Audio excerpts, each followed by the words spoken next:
የ65 ዓመት አሮጊትና የ25 ዓመት ሕፃን ልጅ ማለት ነው ተጋብቶ 3 ወር ሳይሞላቸው ይሄው ንብረቷን፣ መኪናዋን፣ ቤቷን፣ ብሯን ወስዶ ማለት ነው ላይፍ ላይ ቁጭ ብላ እያለቀሰች ነው ማለት ነው።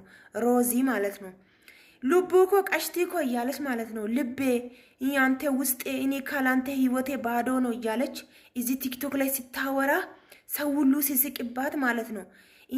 አንዴ እንትን ሚሴጇን ትዘጋለች፣ አንዴ እኔ ካላንተ ባዶ ነኝ እያለች ስትንጠለጠል ሲሰቅላት ሲመልሳት ቆይቶ ማለት ነው። እሱ አሜሪካ ከሄደች በኋላ ይሄው ንብረቷን እንዳለ ሙጩቅ አርጎ በላትና እኔ አላቅሽም አላት። ይሄ ቁጭ ብላ ላይፍ ላይ እያለቀሰች ነው ማለት ነው። እስኪ አሁን ማን ድረስላት?